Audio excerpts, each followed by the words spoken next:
Beltway Radio and beyond, which can mean one and only thing. Christ. We've been gone for a while. Oh my God. Welcome back to Chip Chat.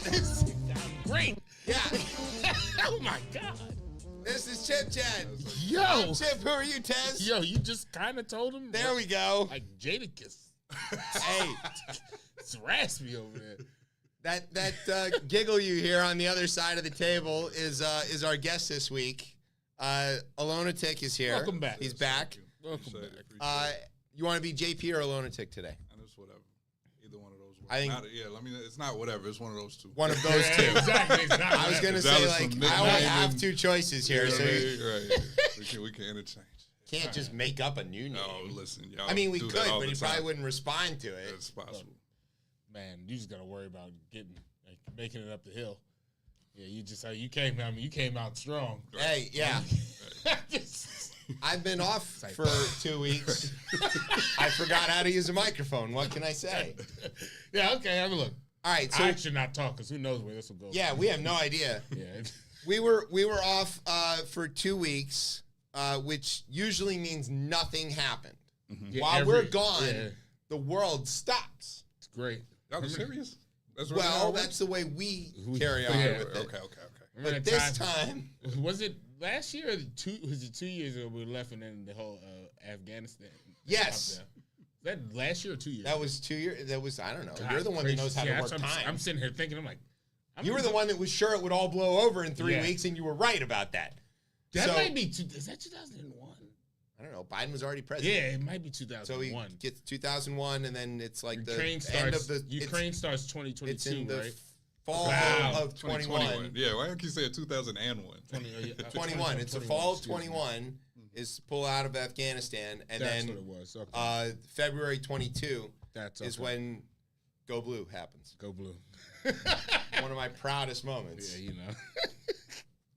It's a deep inside joke. Deep, yeah. All right, anyway, It'll come back. JP's here. He's a poet and philosopher and all kinds of other things, and we're going to ask him lots of stuff. It's going to be cool. Greg Abbott has moved on from trafficking kids to murdering them. Yeah, that's real. I would say it's a step up, but, it's Greg Abbott. Yeah. I think they just were anniversarying for the ADA, man. It just happened. Yeah. We just rolled right through it. Oh, God. All right, and then we're going to talk about vacation in America and also a bunch of other things. Happy birthday, hip-hop. Mm-hmm. It's his 50th birthday. We have a special episode coming up next week where we're going to get a real good chance to dive deep into that. But we'll talk about it a little bit this week. A lot of great festivities over the last Yeah, there week. was all kinds of good stuff, Oh, yeah. which I am just, let's throw this out there. I wasn't able to attend the show at the Lincoln Theater, which means that I am hoping for a DVD of that show because I saw a lot of the You're hoping pieces for a of the performance. DVD. Shut up. You know what I mean. Okay. I want DVD. an 8-track. 8-track. Okay. Okay. I Right, want it's a 50 years. recording of the show Okay. as if it was live so that I can replay it over and over and experience it. But I will say, my absence at that show means that the sales are probably going to be a little lower because of my track record. One ticket less. I'm I guess sorry. It's one ticket less. No, of the DVD. Oh, Right. Yeah. Because there won't be as many views because I'm not in the video, Okay. as happens. Many views in the DVD. Trackable. Jack, I'm trying to Trackable think how metrics. that works. I guess, Right. maybe the player records how many Welcome times to the geriatric show. Yeah, exactly. On Beltway Radio and Deep, beyond. I was on the airplane reading the magazine, and people were looking at me crazy. People were looking at me kind of crazy. They were like, "What in?" What is that? I don't. Why does your Kindle fold? No. What is a Kindle? Right. Yeah. No, right. That's old. They don't use Kindle. People don't read Kindles anymore. What do they read? We do. Yeah. They don't. They probably. First of all, I don't even think because I'm on Audible for real. So I kind of think they do. But Yeah, if they not, I think we've moved straight to at the point, especially because we have 17-inch Galaxy Folds. Like all these screens is big enough now. So they're people are probably just other reading things books like- on their phone. right on their phone. Yeah. Why would I? Yeah. I'm Huh. pretty sure. I don't read even have a books. book today. Yeah. I know. That's how you know he was on vacation. No. He read everything. He read everything in the house. He hasn't been in the library in 2 weeks. What's crazy? I've been in the library twice in 2 days. For the kid, I would have got the kid. You know that you have a problem. If you have to go to the library. I used to go like twice a week, and I thought that was excessive. It is excessive. You went every other day. I've started to enjoy it again.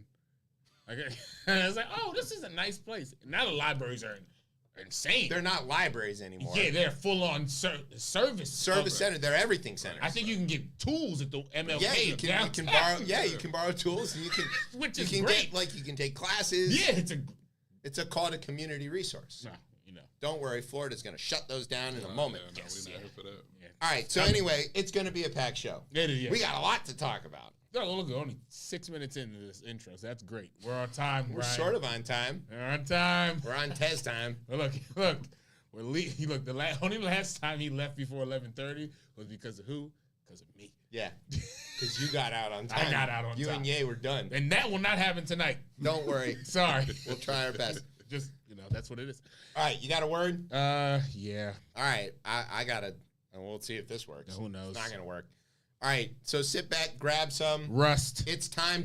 You're listening to the best show, the only show, Chip Chat on Beltway Radio and beyond. Time.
Chip Chat here on Beltway Radio and beyond. I'm your host, Chip. With me is Tez. What's popping up? And hanging out with us is JP. Yes, sir. All right, so we're back, and usually when we're gone, nothing happens.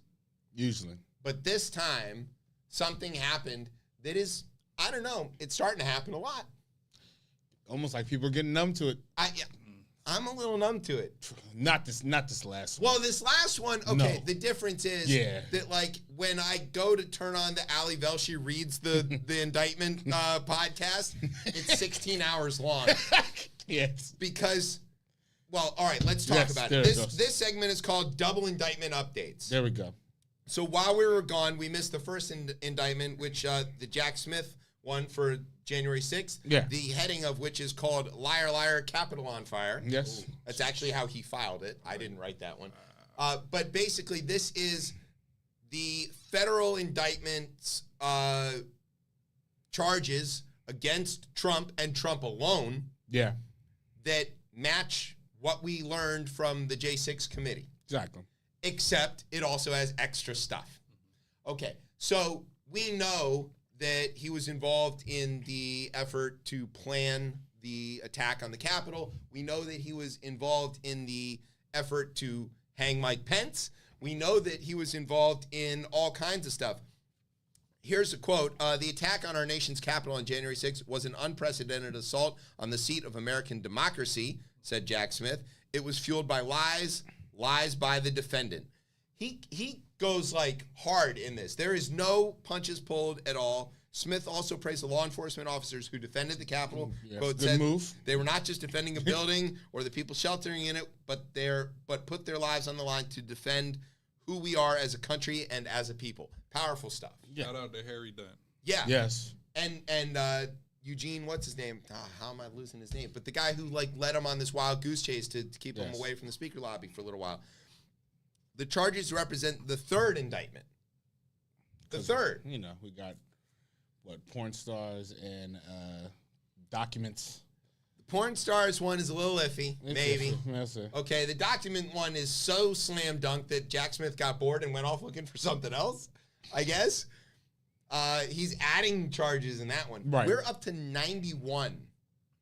91.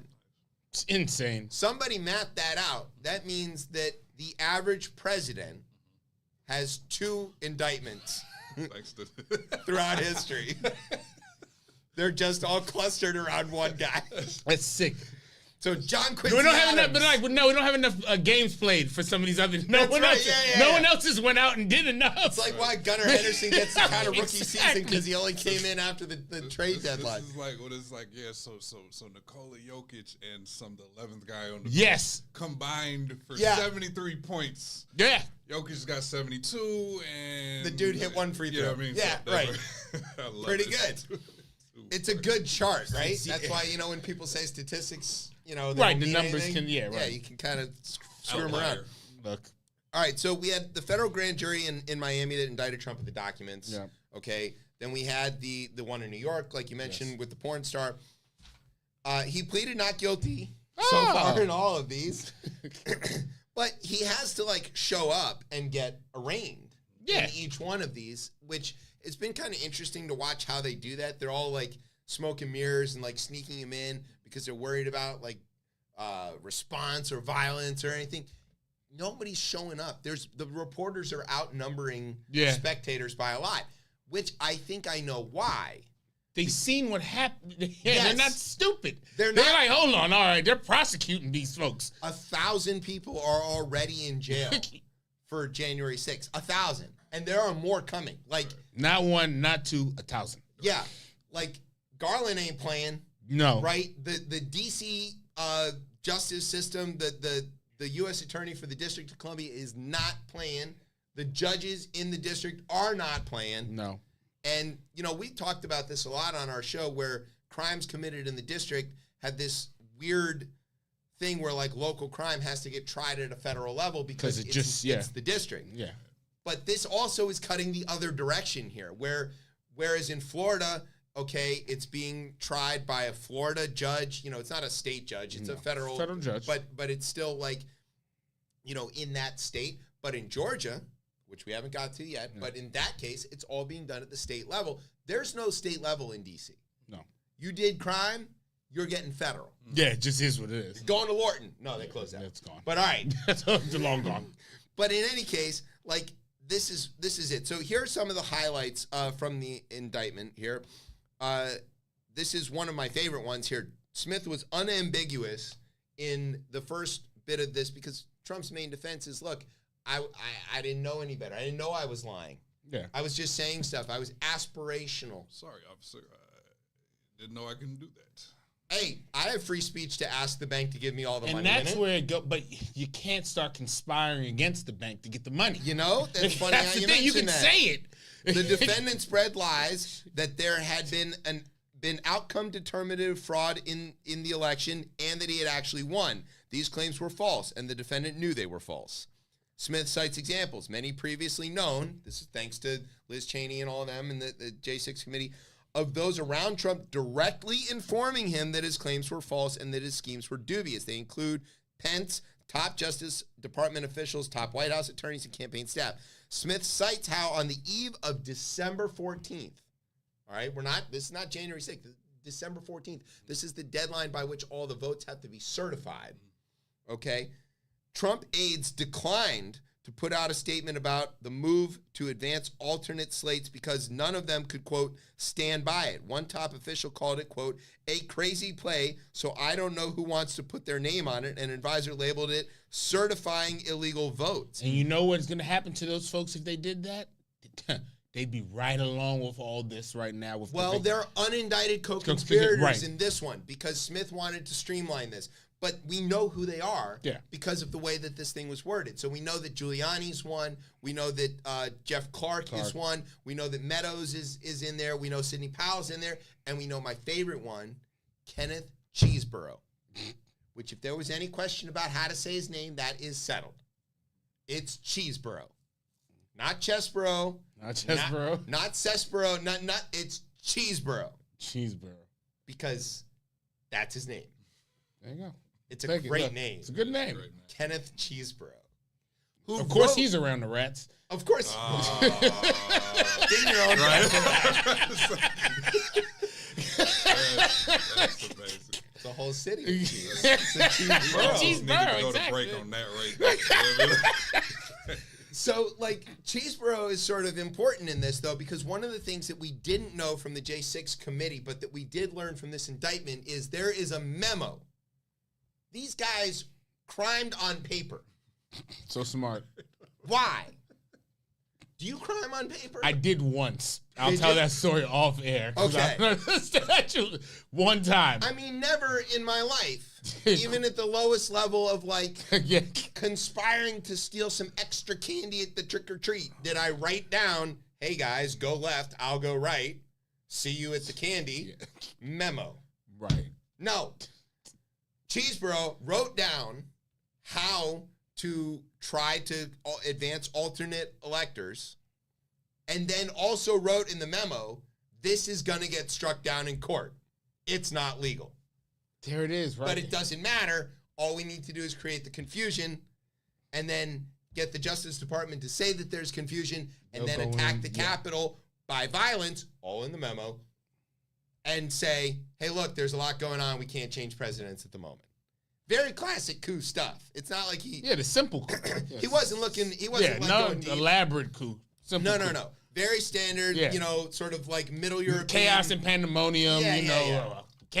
Obviously, we can't Can't change change horses, middle stream, all that Yeah. stuff. Yeah. It wasn't one of those weird, fancy, like, Southeast Asian coups. Yeah. It was like a directly, like, Middle Europe, Czechoslovakia kind of coup. Simple. Simple. Yeah. All right. And That's but where they it's wrote it down. That's done right there because then you can't argue that. You can't argue you didn't know. You don't, yeah. We'll see how. We'll see. His defense is already out there saying, look, I couldn't know. I didn't read any of it. Right. Yes. Chat GPT made that. That wasn't him. Yeah. Sure. Right. Exactly. If you've built your brand on being an idiot, Yeah. Right. when the chips fall, you go, look, I didn't understand this. I'm too stupid to know how this works. I read. And Yeah, you it's think I clear read? that we have many And then we examples. know. He doesn't read. Man, woman, camera, person, TV. Or whatever. Crazy. So That's in the indictment too, by the way. Okay, so there's the Cheeseborough memo. Remember Cheeseborough memo. I cannot If imagine. there is a band out there looking for a name, Fantasy football team. yeah. Cheeseborough memo. All right, that was fun. Smith also notes that such a lawsuit was filed in New Mexico. This is according to doing the same Cheeseborough memo, who's co-conspirator number 5, by the way. He lost out to he lost out to Rudy. He lost out to Sydney. Everybody. They tried it in New Mexico, but they filed it 6 minutes before the deadline. He labeled it, quote, a pretext so that there was pending litigation just in time for the fraudulent electors to be voted in. I mean, It's pretty ridiculous. they worked too. They should have started these plans a lot earlier. They really thought they were going to win.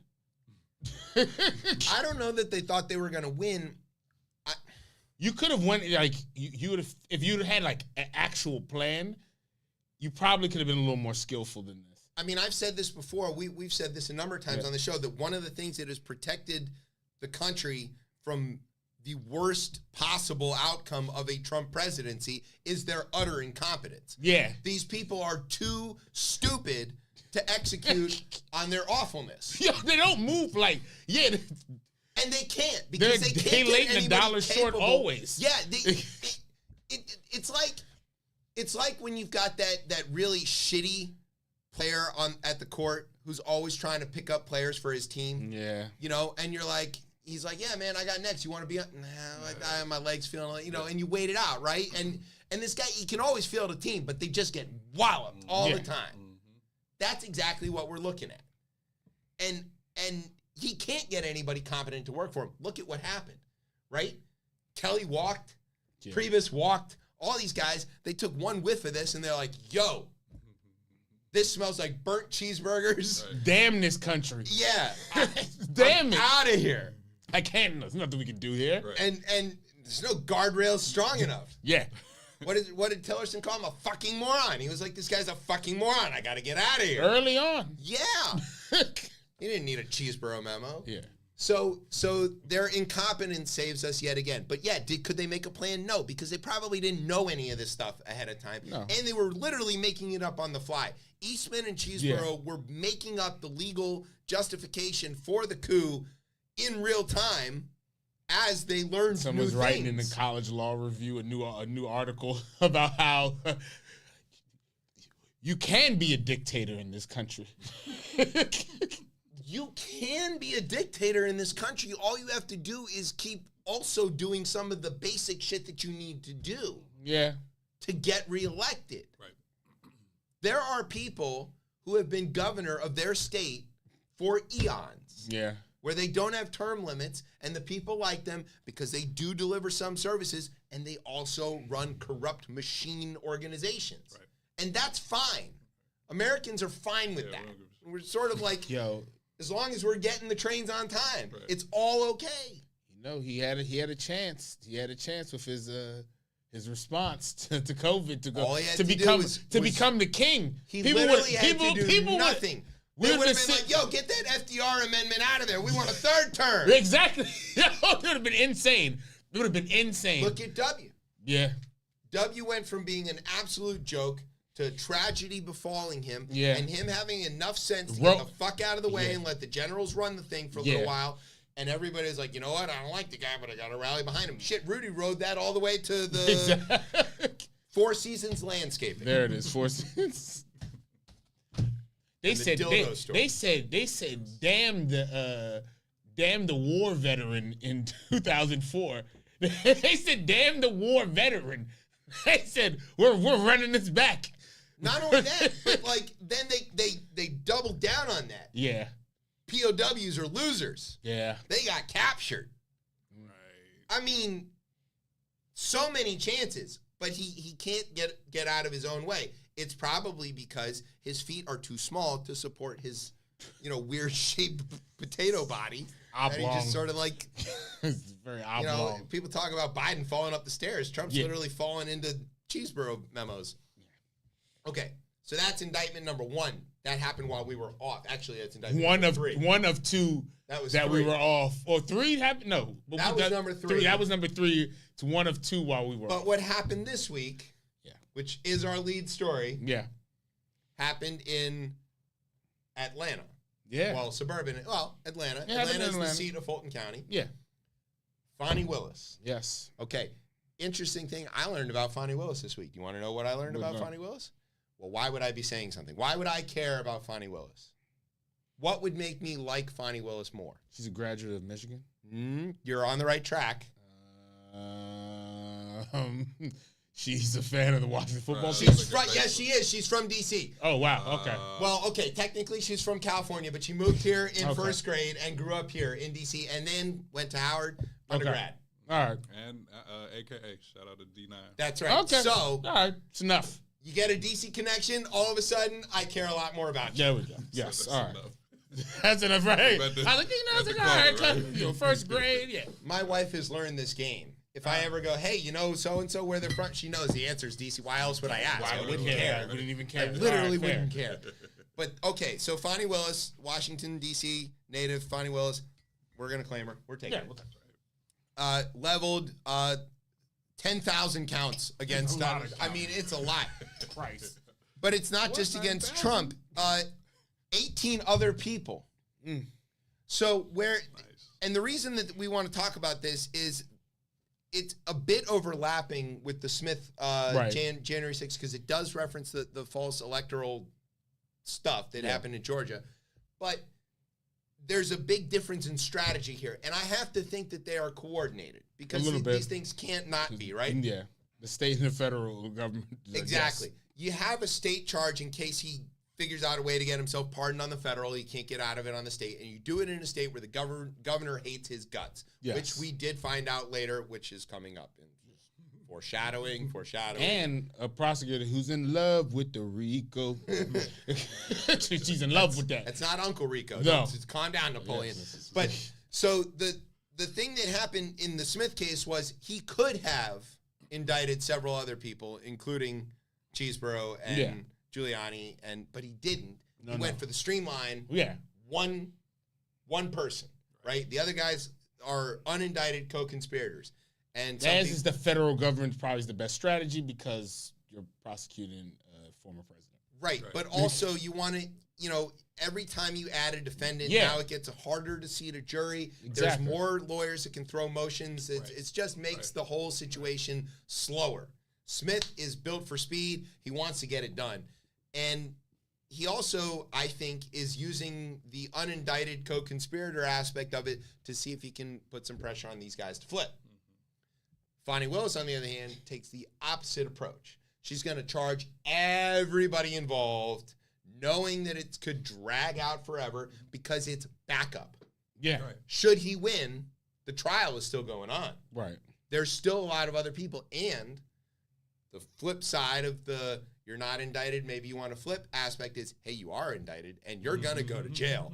Do you want to flip? Right. Do you want to change from charged defendant to unindicted co-conspirator? Right. So I think she's kind of leaning on it, but I think she's playing a third angle. Do you want to know what I think Fani Willis is really up to? I think she's challenging Trump to do what he did that got him in trouble in the first place in Georgia, which namely is call the governor and pressure him to do something. As of this moment, since these charges were filed, consider every phone line in the greater Atlanta area tapped. Because what she's waiting for is to see if Trump calls Kemp, governor of Georgia, Brian Kemp, and says, pardon me, get me out of this. Backs against the wall. Help me. Help me. Take Fani Willis out of her position, knowing that Georgia recently passed a law that would allow the governor to remove an elected DA from their position, which has happened in Florida twice. I was going to say sounds real Florida because it's happened twice already. DeSantis is on a roll with that one. So and the courts are like, what can we do? Yeah, we can't reinstate anybody, but that's kind of wrong, but insane. Can't do anything about it yet. Don't worry. The backlash is coming. But I think that she's waiting to see if Trump will again call. No way in hell. Why not? No way in hell. How many times? I like keep going. Yeah, go ahead. Yeah, Explain why no way in hell. This guy who literally makes a career of no way in hell. Yeah, no way in hell that he has anybody call in to try to remove them. At the most, you have to try to move this out of the state and make it federal charges. There's a guarantee that's you can find somebody who will connect the wires in the switch room and go, Governor Kemp.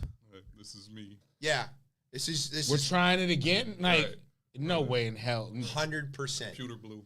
100% this is going to happen. And Willis knows that he's going to do it, and she's waiting to see. And here's how I know that this is how it's going to go. Because there is gas to throw on this fire. As the indictment is coming out, Trump got on his fake Twitter and told everybody he's going to have a press conference. Fake X. On Monday. Fake X. I like that. The fake X. Fake X. What's the X's then? Is that fake? It didn't work today. I tried to tweet a couple of things. It's like, no, unavailable right now. Sign up for X Blue. Yeah.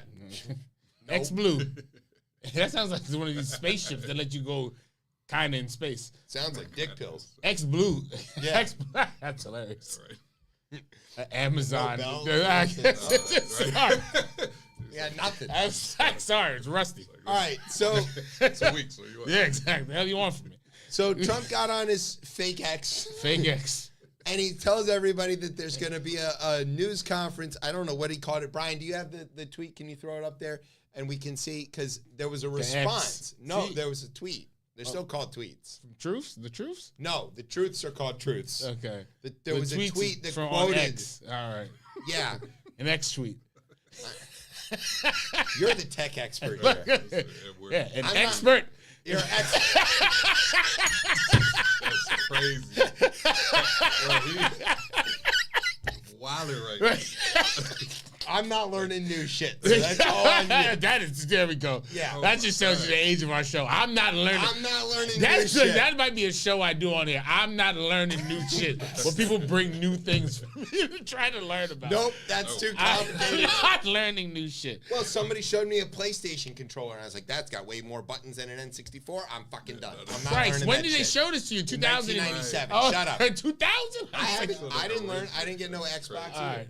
All right, Okay, let's see if we can throw it up on the video. Here you go. It's a large X. All right, go ahead. Who can do the voice? Go ahead and read it out if you're A feeling large, complex, detailed, but irrefutable report. No, report! Report, Sergeant. Right. On the presidential election fraud, which took place in Georgia, is almost complete and will be presented by me at a major news conference at 11 a.m. on Monday of next week in Bedminster, New Jersey, based on the results of this conclusive okay, help me out. Report.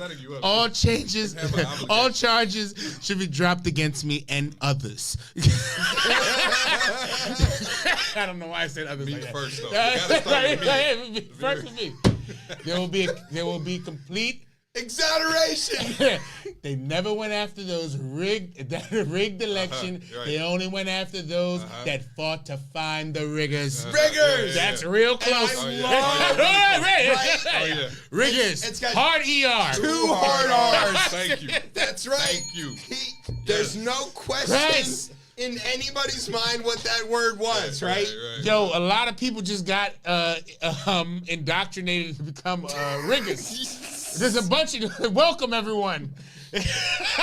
Jack Smith. You know that's a union actually. Riggers. Yes. They, if you operate a crane or something, that rigging, is true. it's a real thing. Yes. Okay. The riggers. All right. All right. So after that, yes.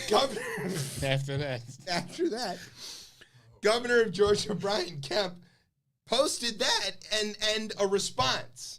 Oh. Do you know what his response was? Uh-oh.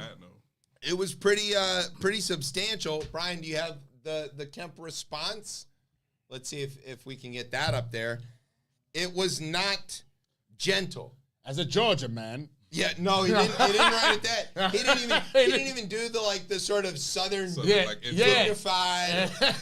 Well, I'm just a simple country lawyer. No, none of that. He did the other way, the southern. Let's get right to the point. Yes, it was, and it wasn't even any of this bless your heart kind of stuff. No. It was, oh Lord. No. It was straight. Let's see, and straight because it's Georgia. It's got to be straight. Yeah. Changing demographics. I don't know. So everybody's into different things down there. Yeah. That's a different, Kemp stated flatly on his own social media message, quote, "The 2020 election in Georgia was not stolen. For nearly 3 years now, anyone with evidence of fraud has failed to come forward under oath and prove anything in a court of law." Mm-hmm. End quote. All right. Okay. So why would he call him again? That's the setup. Why he will. That's exactly why he will. Because he challenged him directly. Kemp didn't have to do that. No. So you think Kemp has baited him in to this? There's a ton of Republicans who have made a career of saying nothing when Trump says crazy shit, right? Yeah. They just go, look, I don't read his tweets, I don't know, whatever, and they just say nothing. There was nothing that forced him to react to that.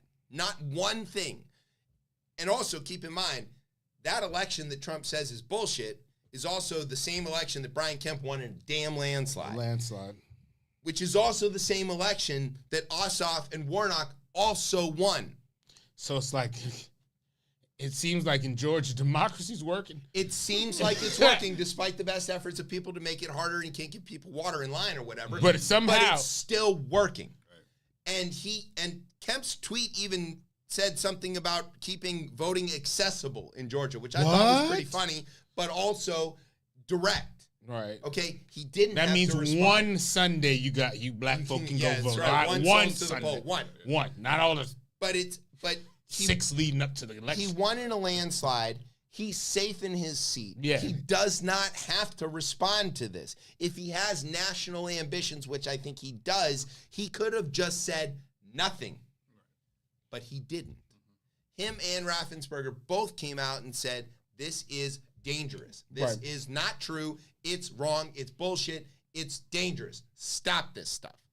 The Georgia Republicans might be the thing that saves that party. And weirdly enough, somehow the Democrats, us, have this weird responsibility to help the Republicans save themselves from their own weird cult. You need a second party. We need a second party, but why do we have to shake them out of their fever dream? Like the MO of Democrats. Isn't it? That's the Republicans throw the kegger. It's sick. They fuck up the country. They have a great time doing it. Yeah. And then Taxes we get are low elected. while they do it. Yep. Get elected. And, all right, everybody, clean up your mess. Do the hard work. Man, this hard work sucks. We want the other guy back. Boom. And that's what happens. It's every time.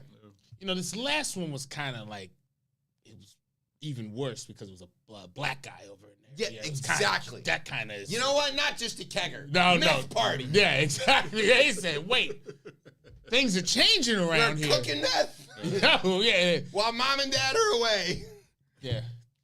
And that's what we got. But Kemp is on it. And I think, honestly, I think that could, when this does eventually end, 50 years from now, I don't know, whatever. We're all going to point at that the same way we point at Palin as the turn in the other direction. We're going to be like, yo, Kemp's tweet, that was it. I think so. More great stories for me at the climate refugee camp. More great stories. Look, that river that we're looking at right now looks low. Yeah. 15 seconds. I got to shout out. I got to look out for my dad. My dad wants a D.A. Willis shirt like I would say Morant jersey, but that's not a good example. No, let's not do that one. No. She might go after him. But like, yeah, if anybody is creating one of those shirts, like he's looking. Yeah. He wants one of those. Well, I'll take one. right. Got two people. Hell yeah, no, that's look. Yeah. All right, so that's the double indictment update. Jesus. Anybody got anything else to add to that? Just got to wait like 5 more minutes. That's Something it. else is going to pop up. Y'all just got to go away for like a week or two. Yeah, oh yeah, exactly. Don't encourage it. Well, you know I love vacations. So that's coming up later in the show. I love a vacation. It's coming up later in the show. Brilliant. All right, so we're off the last week of August. So any federal prosecutors who are out there listening, that's your time frame. Just get it in.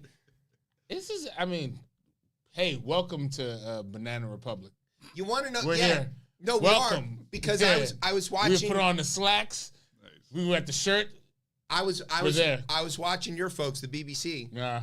And they had an American analyst to explain this most recent indictment. You know the BBC people like to interrupt and they ask lots of very direct questions. Yeah, but they let this analyst basically say this is a political retaliation by the Biden administration and it's a political prosecution. It doesn't really mean that this is happening. And they just let him talk. And so to your point, we might be headed down the Pakistan route here.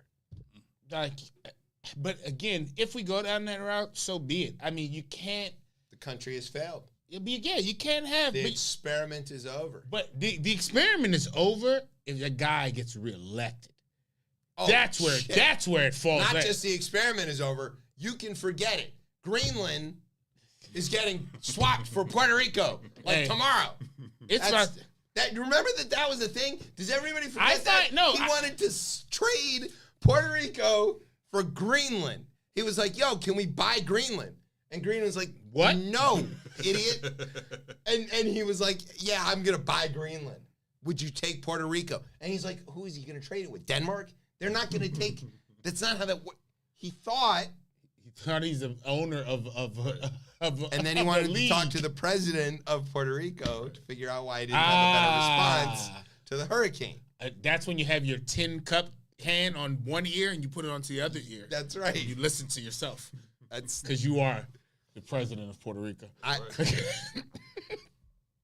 To quote a great man, this is a young country. Yeah, it's so it's very it's really young, man. I don't know. It's really young, and I hope everybody's ready, to figure out what comes next. I don't know. ChipChatistan. It's our micronation. We're already working on it. Got something. MicroCon was just a couple weeks ago. We didn't get to go. Didn't get to go. But we are working that out. We're filling out paperwork. Oh yeah. You know, We can print up our own passports and everything. That's what's up. So I grew up in North Carolina. I'm about to turn Greensboro to Cheeseboro. So we're all That's there right. it is. Hey, there we go. We working. Everybody got goals. Look, Yeah. Well, this- Cheeseboro can be the capital of ChipChatistan. Okay. Look at that. I like it. Yeah, we'll have a memo. word. That feels real imperialistic that we just came in and made it the It's the capital. American way. Yeah, that's true. Yeah, I you know, have been running for benevolent dictator since for this a show long started. time. Benevolent dictator. And you Yeah, are basically the only thing standing between me and my goals. exactly. I'm just like, hey, no. No. Exactly. It's Here's the simple. thing, right? No. Simple. No. I don't. This is. It's kind of. It's not kind of. It's very shameful for this to be going on. In. But then it also kind of makes sense as well too. Like we were ripe for this. We were ripe Yes. for this. This is what you get when you force a multi-ethnic Yeah. democracy, real democracy, Yeah. on a country that is built on white supremacist minority rule. Yeah. It's just not compatible with that. Without the truth and reconciliation process, it just doesn't happen. Yeah. So we're bound to get here, and I mean, eventually there's gonna be an after this. It'll be. I don't know what that looks like. We could be in this slow burn for a long A time. long time, but eventually there'll be. I mean, and then who knows? A wildfire might just come through and swipe everything up in one. Oh, yeah. Fail Florida's gone in, 6 or 7 years? I mean, God willing. Stop it. What? No. You're no. the climate guy. No. I don't want those people to go anywhere. Well, they'll go to Georgia I can't. Wait till. and vote. Yeah. Wait till mass climate migration hits. Wait till you want to see people angry. Wait till it hits. Well, yeah. It's already hitting. Yeah. Why is there mass migration? Yeah. It's already the The thing. crops don't grow here no more. No, We gotta go. we did. That's right. Yeah. The only thing that grows here is gang violence. Yeah. And everybody says no. You don't. Ecuador Yeah. is facing assassination. Right. Yeah. Okay. That's a problem. Yeah. A country of 4 people is having gang violence. Wow. That should not be what's going on. It's Ecuador is a tiny little country. It's 2 steps from a narco state. It is a narco state. I don't- I heard the interview with Yeah, the I don't know. VP candidate who survived, and she's like, "We're basically there." So I don't know. I mean, Hey, what? when it starts? 2024. Yeah. All right. Here's what we're gonna do. We're gonna take a break, and when we come back, we'll be in 2024. We're gonna talk to a place that is suffering drastically from the climate migration. Our favorite state that isn't in the union sometimes, Texas. Oh, yes. Everybody loves the Texas two-step. All right. You're listening to Chip Chat on Beltway Radio and beyond. Sweet.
But I'll be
It's quite a line.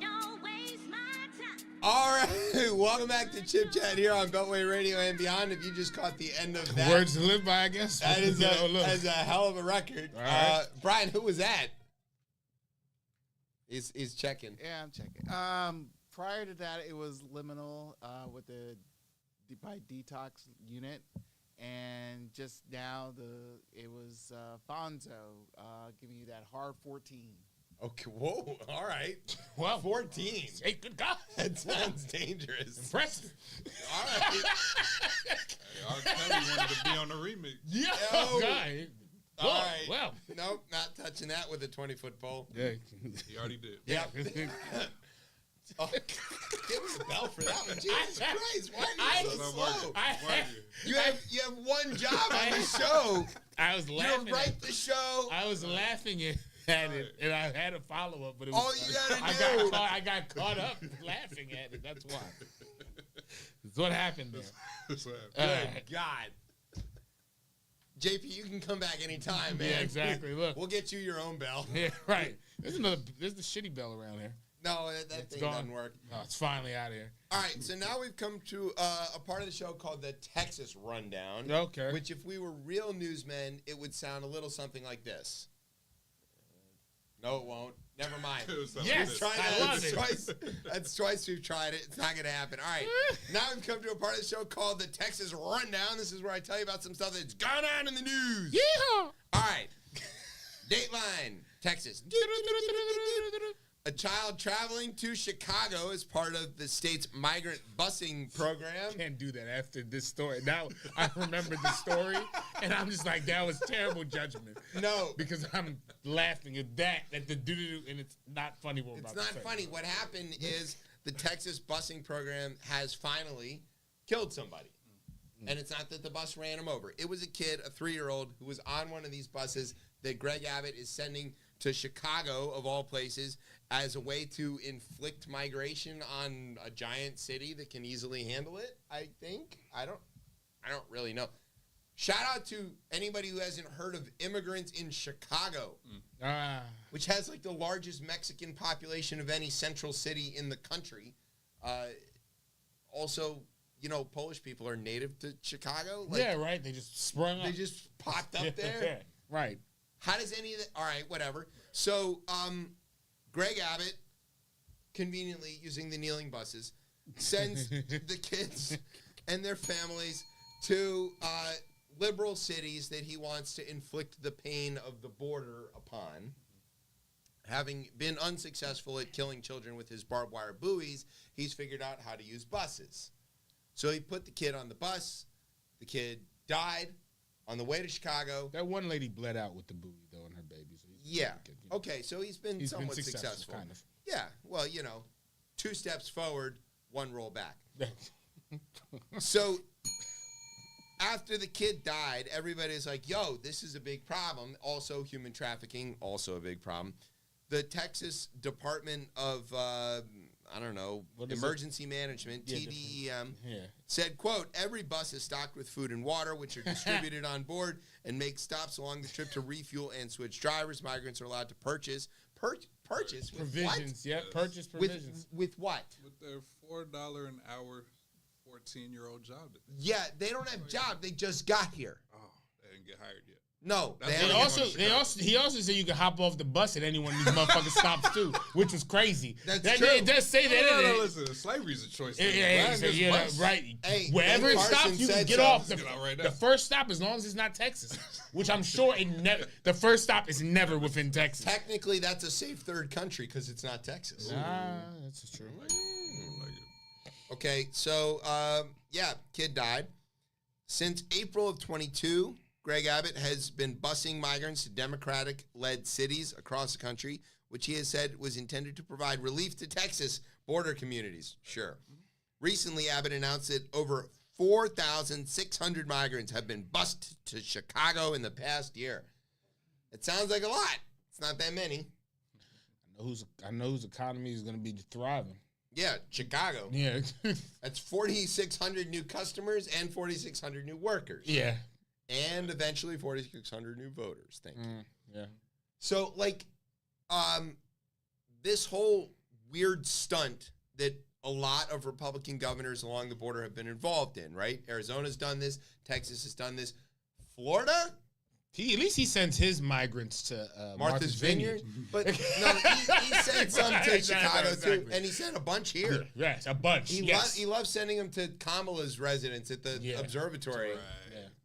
Not a great spot traffic-wise, but sure. Okay, we're fine. Thanks, buddy. Like, also, what's Florida's border? Alabama? Are they sneaking across from Alabama into Pensacola? It's not shipping Cubans. No. Right, no. God forbid. He needs their votes. Yeah. Where's that machine politics? But like this weird stunt, which has already is human trafficking. It is that, yeah. And it seems people don't know where they're going. They don't know where they're going. They can't really consent to what they're doing. Yeah. They're being told a bunch of lies. And then we didn't put this in, but dovetail this with the recent reports that finally have come out from the Freedom of Information Act against Department of Homeland Security and the things that are happening to detained migrants at the border. Yeah. The sexual assault, the racist harassment, this denial of medical care. If you put somebody in custody, they're in your care. It's your responsibility to take care of them. If you put them in custody and you don't take care of them, you're the bad guy. You could have just let them be, but no. Okay? So, like, this weird stunt has escalated to the death of a child. Now, what's the reaction? I don't know where the UN is. You know, I always say this. I always say you should bring in. Where's the blue helmets? Bring in the blue helmets. Put them at the border. Hey, look. Protect these children from the dangerous Texas Department of Emergency Management. Yeah. They've got blood on their hands, literally, and on their wheels. And that's not a Greg Abbott joke. That's a bus joke. And obviously, the Border Patrol is equipped, I guess, to... they're obviously equipped to do it, but I don't know if those agents are the best people that are...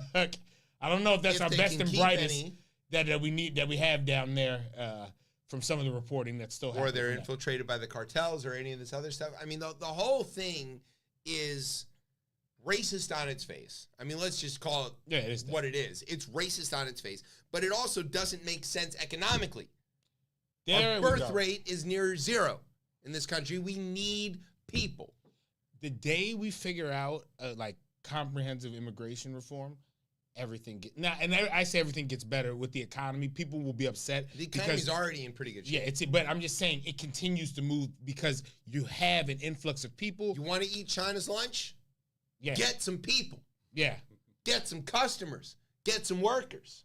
Fill those jobs, for God's sakes. You know how Trump wants to do trades and all that? I say, when we trade, all these January 6 folk, you know they don't want to be around here anymore. For hardworking people who do want to be in this country. Give me some of these Afghani doctors. Yep. All right. Doctors from anywhere, not just Afghanistan. But I'm just saying, we'll start. Give me some of them. I'll take Haitian farmers. Exactly. We could bring a lot of folks in. Any kind of farmers. I want to make this categorically clear now. If you're a farmer, you're probably the most skilled person on the planet. Yeah. Because you have to do all the things all the time. Yeah. We want you. Right. Come here. Right. You might not be farming when you get here. We might put you doing something else, but I'm sure you're qualified. Let's go. Look, and again, we could send these other people, They hate this country. Obviously. They hate this country. They make a career of hating this country. They've got whole banners about how this country sucks. They call it a third world country. We can arrange that. So send your ass down. Can we trade them for the Haitians? Yeah, at any point, because you want to talk about people who can scrap, exactly, who can get by and figure out a who way will look at this and be like, "Oh wait, y'all." They'd be like, "Wait, you're complaining about an 8-hour day? Psh, no problem.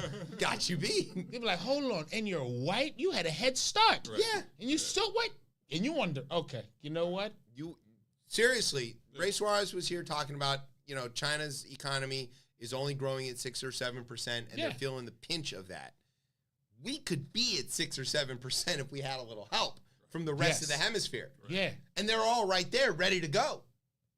Also, I would point out that since the Biden administration ended the Title 42 thing against their own will, I should point out. Hey, we got to say that. Yeah, immigration across the border is basically zero. And nobody's coming in because they don't have a path and nothing's working. Yeah. So what's this open border bullshit? Is the border open? Are the cartels sneaking drugs into your thanks or Halloween candy? Oh yeah, that one. What's happening, Fox News? Please tell me which thing to be afraid of. You know what I'm afraid of? Former White House doctor Ronnie Jackson. Oh yeah, he's not playing around. Former White House doctor Ronnie Jackson, Big now Gumball. Congressman. Big Gumball. The Gumball. That's a great name for him. Big Gumball. Gumball Jackson. Gumball Jackson was That sounds like a Confederate fucking song. Doesn't it, right? Gumball Jackson. Gumball Jackson. I do not want to meet him. There are several statues of him already. Somewhere. Yeah. Right. 3 of them in Montgomery, Alabama. They got taken down with a chair. Gumball Jackson. That's a story we missed. Right. Yeah, that's the story we missed. Sorry. Nothing happens when we're gone. Nothing happens. Oh, Have to take several seats Hey, in a look. folding chair. right. Hey. These are swivel chairs. Everybody's safe. Right. All right, so Gumball Jackson was at a rodeo. As one does. As one does. He's from Amarillo, Texas. Yeah. Now, look, rodeo, let's be clear, black art form. But it's okay. White people are allowed to go there now. Yeah, they're right. So, yeah, Congressman Jackson. Oh, yes. Congressman Dr. Gumball Jackson. Yes. Was at a rodeo, enjoying a few drinks. As one does. As one does at a rodeo. Now, look, I haven't personally been to a rodeo. Neither. I've been to a few things that have been described as goat rodeos. Goat rodeo. You've never heard that expression? No. This is a goat rodeo. It's exactly what it sounds like. Okay. All right. And you know, as one does, he's had a few libations and he's on film doing it because, you know, it's America in 2023 and everything's on camera. Everything's on. So we all know that. Somebody at the actual rodeo, not goat rodeo, is having a medical emergency. Yeah. Dr. Congressman Gumball Jackson springs into action and says, I'm doctor, I'm handle it. Just like that. Because he's drunk. You know, got drunk history? Yeah. drunk MD. medical. Yeah. He goes, I'm ER doctor, out of my way. It's not an ER doctor anymore. So he tries to go help this patient. Yeah. And the actual Texas authorities Department are like, of hey, man, Public you gotta Safety. back off. If you're watching, you can see the video here of after they told him to back off, and he wouldn't, he started pushing his way through the state troopers or the sheriff's deputies or whatever they are, and they did what cops do in Texas. They whooped his ass and cuffed him. And then they were like, hey, we're going to take the cuffs off you on account of you are a congressman, but we're still processing you and you're going to jail. And he like unleashed this tirade of profanities. Now look, nobody on this show is going to blush at the, you know, being called a motherfucker or whatever. Yeah. Like it's not that big a deal, but the cops, they weren't too thrilled with it. No. And he, you know, made a fool of himself, including this important bit. Yeah, we want to hear a little bit. Let's hear a little bit of Dr. Congressman Gumball Jackson explaining to the cops why he should be allowed to stick a gumball in the mouth of somebody who's having an epileptic seizure.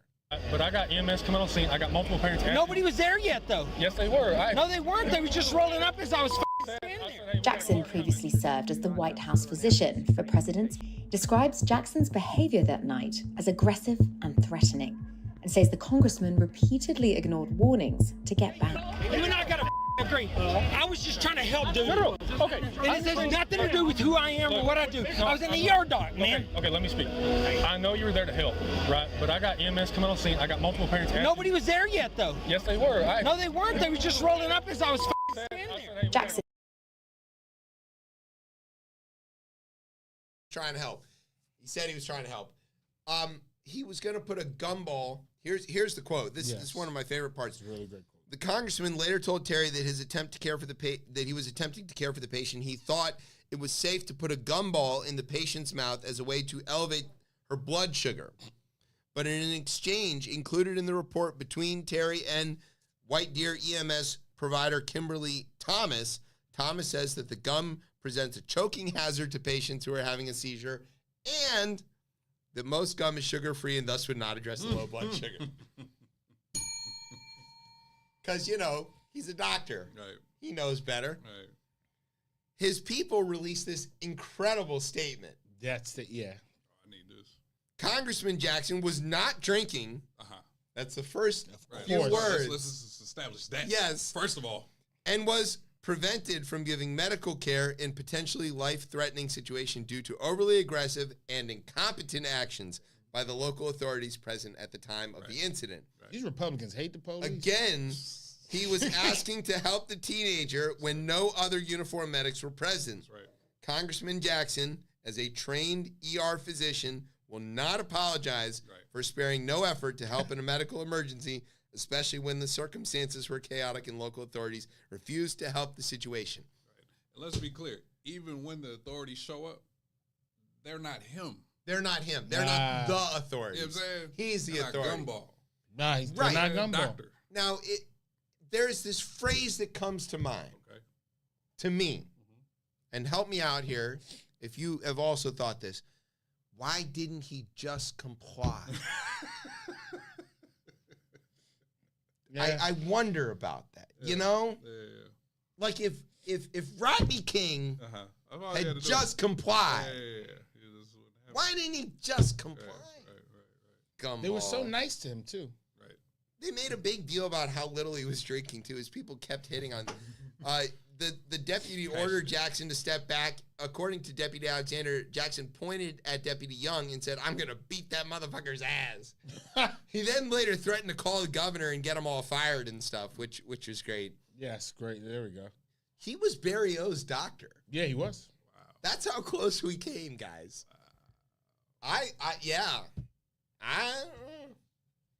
How's that conversation? Michelle? He wasn't like that when I knew him. He was a different guy. Sasha, Malia, don't worry. Daddy's safe. It's all fine. And I got to call Joey. Might be in trouble. He might have fallen right this moment. Yeah. I don't know. Look, Are we all okay? Good, Yeah. By the way, I had 8 years to practice that. Good one. It's really I good. did too, and I didn't. You know what I'm Good saying? Shout out to you. That's the one I'm good at. I Yeah. can't do any of it. I can do the Right. W a little bit. I can do Bill Jeff really good, but that's useless now. That's a good It's very one to useless. have. Also dangerous. yeah. Let's not do the Bill Jeff impression. Let's leave that one alone. It's a little gropey. That's what you call it. Yeah. Cigar's a cigar. All right, here's what we're going to do. We're going to take a break. When we come back, we're going to interview somebody who knows things about things. Yeah. Which, he's Oh, looking looking around around. for it. It's Brian. We're going to talk to Brian, Brian. finally. Finally. Finally, we're going to interview Pull Brian. that curtain back. You know what I mean? Yeah. Hey. Also, shout out to replacement Brian on the Monday morning show on Real Talk. Brian has been replaced with a new white person who this week was called Grated Parmesan. Damn. He was dynamite. Okay. He's Good. actually a lot funnier than Brian. Oh, I do. Oh, well. No, Brian's right here. Like, Yeah. He can hear you. Yeah, but he can't respond. Maybe we'll be back. Right. You know what I'm saying? Right. Like, Maybe. It's not a good idea. You know. gotta be nice The to point him. is, Brian taught him really well. Okay. This guy is doing a good. Shout out to Aiden. He's doing a really good job, and shout out to Brian for obviously teaching him the ropes and doing a good job. So There we go. there we go. All right, we're gonna take a break. We'll be back. You're listening to Chip Chat on Beltway Radio and beyond. Sweeps.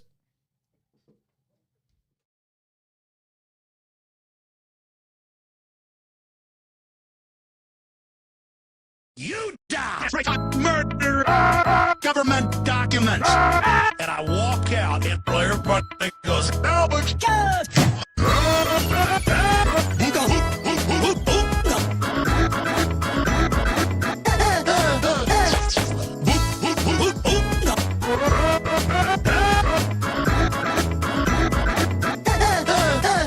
A lot of things these jobs could do, make it iron west. getting to kill 1 million Americans. The government lies, you're going to die. No, the thousands of astronauts that died. What's happening in Japan, blowing up the sea.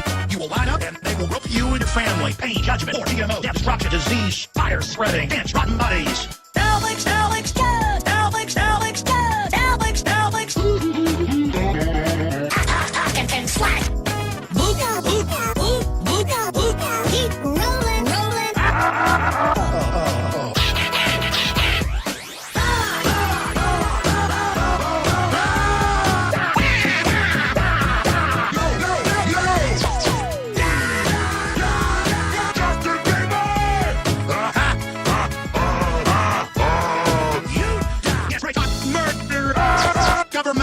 documents.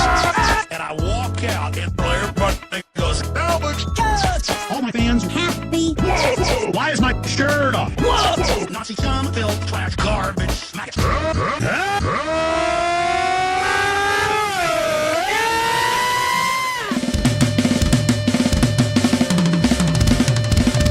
Milford sings Satan. Kill me, kill your baby, kill. Drink blood, take the baby. I got the physical will and power to kill this little kid. Satan. Before they start talking, kill those little bastards. God. Satan, I'm gonna kill you. I kill babies. They go, I love you, Satan, as the baby begs. And they all run over and start drinking the blood and slurping, and they all have sex with each other. And they all start saying, Satan. Kill me. Because there's real satanic power in killing babies. And this is their meal, their blood meal. They drink blood, take the baby. I got the physical will and power to kill this little kid. All right, welcome back to ChipChat here on Beltway Radio and Beyond. I'm your host, Chip. With me is Tez. What's poppin'? Yeah. Hanging out with us is JP. Now, earlier, just before we went to that break. All right. No, go ahead. You can. Yeah, sorry. I didn't. Nobody told me that was gonna happen. So right before this break, I was singing the accolades of Brian's protege, Graded Parmesan. Yes. I forgot who's the teacher and who's the student here. Yes. Brian does what Brian does. That was one of the best Brian things. Yeah. Yeah. Brian makes the show. That's a fact. And being able to find weird versions of Alex Jones That's our thing. to entertain Tez is pretty much the name of this show. That one there. Should change it from Chip Chat to weird Alex Jones videos entertains Tez. They do entertain me. What was that, Brian? That last part, though, got real satanic. Yeah. I mean, that's some good double bass metal, like speed metal stuff. Yes. That's but cool. with him screaming on it, that's Yeah, different. he's- And then the visual. Does the he not visuals. scream on it? Yeah. So people listening on the radio didn't get to see, but That's the part. that The was music, awesome. yes, less satanic than the man who was on it. Yeah, oh, clearly. Yeah. All right, changing lanes quickly. Alonatic is a poet and philosopher and all-around good guy who recently traveled to Arizona to perform and see the world. Unfortunately, it was 9 million degrees while he was there. But look at these dead-ass birds. Oh, God. It's all fine. We'll give him a second. JP, Alonatic, welcome back to Chip Chat. I appreciate it, man. All right, so for what was this trip all about? Tell us all about the trip. Yeah, so primarily, my poetry journey started in Arizona. Okay. So I've been doing this for 13 years. Weirdly enough, the pandemic or the quarantine that helped me really lock in and focus. Wait, you read ahead. Don't tell me that story okay. yet. So No, that I'm, didn't I'm happen. sorry. Go ahead. Tell the story. Cut it all out. So basically, I was invited to feature there at the spot that I've started as like a whole full circle type of moment. I also used to live there. My parents lived there, so I just I'm tired of seeing my home office. Let me go somewhere else. Sure. Now, granted, should I have done that in July? Absolutely not. Maybe not. Maybe not. Probably not. But It's a good February trip. right. Yeah. Exactly. For now. Yeah, right. It's right. Look at these dead ass birds. Look at these dead ass birds. There they are. So that was the long and short of it. All right, so the place that you were performing, you were like doing like a 1 month residency or something like that? No, it was a one-off. It was one day, July 9th, I'll never forget. So, January 6th for everybody else, July 9th for me was an important day, right? Well, let's not hope it's the same kind of important. I mean, This we is good can't prove it, important. right now. Yeah, right. Okay. Where were you? Don't ask no time, right? I'm saying Right. right. No, it was a good important for sure. But the remainder of the month was I used to live here. I know a bunch of people, like all that. So let me just stay here. Like I literally everything else was me seeing friends, me working. I work remote. But you were documenting some of this. You were posting a bunch of these videos of you sort of like being in that space and Right. being in a different space and explaining. This is why I whether you wanted it or not, I added philosopher to your title. Nice. Because I was watching as you were explaining how it felt to be in these different in this different place. Right. And seeing how it shifted who you were and thinking about how us following along, on the journey through social media got to also shift our position a little bit. And shout out to Arizona. We have good people out in Arizona who listen to the show. We're friends of the show. Nice. Giovanna's out there, and it's a tough spot to be in at times. It is a very difficult climate. Oh, yeah. I gotta say. Oh, yeah. And it's getting worse. But it's also changing demographically. So People keep moving there. yeah, and the right kind of people. Yeah. Meaning the left kind of people. Shout out See what Senator you did there. Astronaut Mark Kelly. Nice. When you were there, did you feel like a different kind of position in the world by being, your time shifted Right. from people here, Right. From your family and friends and all that stuff, and also your climate shifted. Right. It's dry, it's hot, it's a different. Did you feel in a different place? Right. Yeah. Yeah. No, Arizona definitely is distinct with their identity. For better or for worse. Like even when we go back to quarantine, I did go out there a few times, and I've described them a few times previously. Arizona is the West South, so they didn't COVID didn't exist over there. It didn't. No. So They just ignored it, Yeah, or yes. it just didn't happen. No, right. It's not real. So I show up 2020, in the height of this, Worried, in a mask. and they're like, "What are you doing?" Right. Why do you have a mask? Yeah, They were great. saying, why do you have a mask? God. You know what I'm saying, right? Oh, the big H and the Y. Yeah, you know what I'm saying, right. Oh, All the breathy sounds was happening. The Georgia Y. Exactly. Wow. That's what I'm saying, right? They Arizona is Georgia in the West. So so there's that. But it's depending on what part of the area. So the northern Arizona is like deep south. It's a sundown town. Don't. Okay. Oh, Christ. Jesus Christ! Don't All right, do let's it, not right. go there. All right. The Okay, dude gotta from go. North Carolina Yeah, right. just said it's a sundown town. Right. Let's not. right. Okay, But we can't go there. Well, I can go there, but I'm gonna not go then there. you're No, gonna say wait till right. they Then you're gonna find speak. out. Right. As soon as they see my nose and my hair, Look, I am. You But- said it. Your general, yeah. We're desert people. I might blend It might in. blend in. That's what I'm saying. But nah, you're generally your typical Phoenix, your Tempe, where the school is. It's definitely different. Shout out identities to the out there. Fiesta Bowl. Absolutely. Yeah. Absolutely. So no, it's its own. I mean, even again with the work, I was still on my Eastern schedule, so 2 o'clock God. I'm done. Yeah. Yeah, I had to get up early, but Right. 2 Yeah, you're o'clock, done. you know what I mean? So it's there were definitely some changes. There was a different identity out there. So, basically, you were traveling to perform. Right.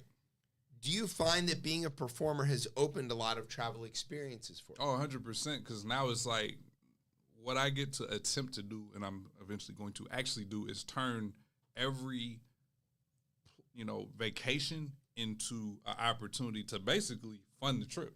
Right. Oh, If yeah. I do, if and when I play it right. You know what I mean? It's oh, hey, I'm here. And matter of fact, actually, just this past week, a good poet friend of mine, Masterpiece, amazing, out of Texas, Yep. came out here and spent the whole week at every Busboys.